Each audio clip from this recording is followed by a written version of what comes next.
நான் சொன்னது ஞாபகம் வச்சுக்கங்க. வலது காலை இடது கால் மேலே போட்டுங்க. முடிஞ்சவங்க வலது கால் மேலே இடது காலை போட்டுங்க. முடியாதவங்க சாதாரணமாக காலை வெறுமனே இப்படி இப்படி விட்டு இப்படி சாதாரணமாக போட்டுங்க. முடியலன்னா சாதாரணமாக போட்டுங்க, ஒன்றும் தப்பு இல்லை. காலை வெறுமனே இப்படி விட்டுங்க.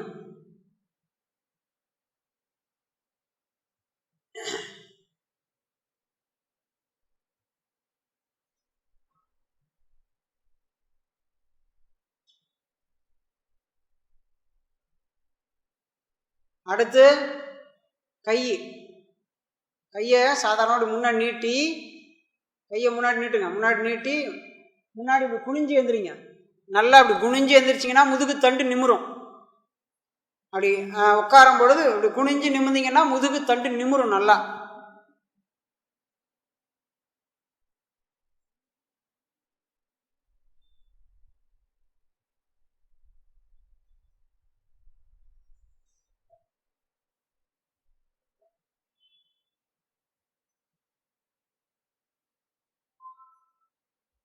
இப்போ கையை உங்களுக்கு நான் சொன்ன மாதிரி கையை கோத்துக்கலாம், கையை அப்படி விட்டுக்கலாம், இல்லை கையை மூடிக்கலாம். எப்படி உங்களுக்கு விருப்பப்படுதோ அப்படி வச்சுக்கோங்க.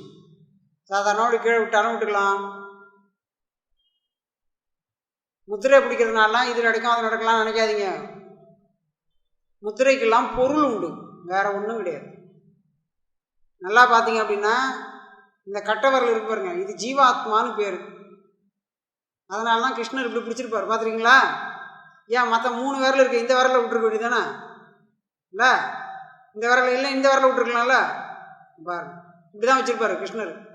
இதுக்கு பரமாத்மான்னு பேர், இதுக்கு ஜீவாத்மான்னு பேர்.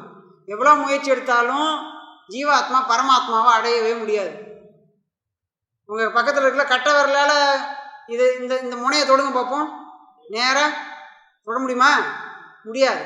ஆனால் பரமாத்மா கொஞ்சம் வளைஞ்சு கொடுத்தாருன்னா ஜீவாத்மா கடை தேறிடும். அதுக்கு தான் சின்முத்திரன்னு பேர். என்ன பேர்? ஆமாம், சின்முத்திரன்னு பேர். அதை தான் பரமேஸ்வரன் இப்படி பிடிச்சிருக்காரு. முக்குணங்கள் கீழே இறங்கி விட்டால், ரஜோ தமோ சத்துவ, இந்த 3 குணங்களும் கீழே இறங்கி விட்டால் ஜீவாத்மா பரமாத்மாவை ரொம்ப எளிதாக தொட்டுடும். அதுக்கு தான் அது அர்த்தம், வேற ஒன்றும் இல்லை. இல்லை, ஏன்னா கைரேகை பார்க்குறோமா? கைரேகை பார்க்குறோம்ல, கைரேகை பார்த்து வாழ்க்கையை நிர்ணயிக்கிறோம், பேசுகிறோம் இல்லை? இதோட கை போயிடுச்சுன்னா என்ன பண்ணுறது? எந்த ரேகை பார்ப்பீங்க? மொழிக்கட்டையெல்லாம் இருக்கும் இல்லை? அப்போ பெரியவர்கள் நிறைய அர்த்தங்களோடு சொல்லியிருக்காங்க, அதை நம்ம புரிஞ்சுக்கணும். சரியா? சின்ன முத்திரை பிடிச்சிக்கிட்டு சிந்தனையை வேற எங்கேயோ வச்சுருந்தா கிடச்சிடாது.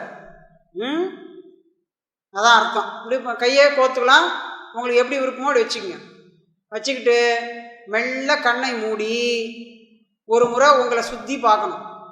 முடிஞ்ச வர வலது கால் இடது கால் தொடையை தாண்டி போகக்கூடாது,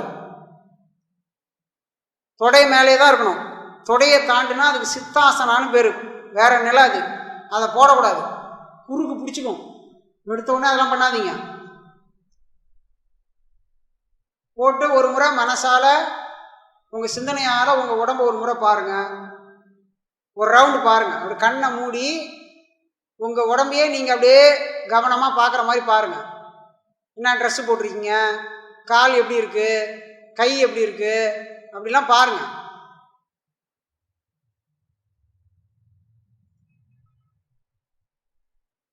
பிறகு உங்களுடைய சுவாசம் பாருங்கள், உள்ளே போகுது வருது. கண்ணை திறக்கக்கூடாது. சுவாசம் உள்ளே போகுது வெளியில் வருது, உள்ளே போகுது வெளியில் வருது.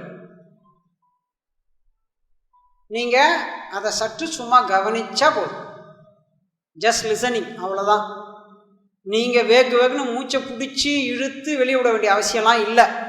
நீங்கள் சும்மா இருந்தாலே சுவாசம் உள்ளே போகும் வெளியில் வரும், உள்ளே போகும் வெளியில் வரும், உள்ளே போகும் வெளியில் வரும். அதை கவனிங்க, அவ்வளோதான்.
பொறுமையா பொறுமையா ரொம்ப மைண்டா பொறுமையா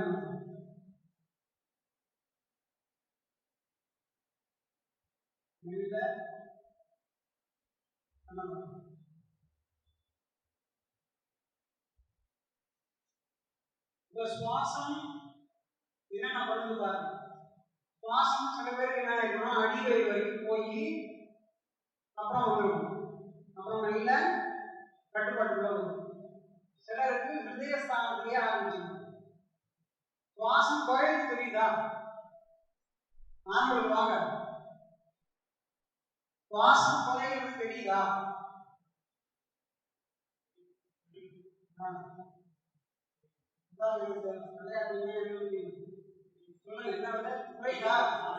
வித்தியாசம் தெரியுதா?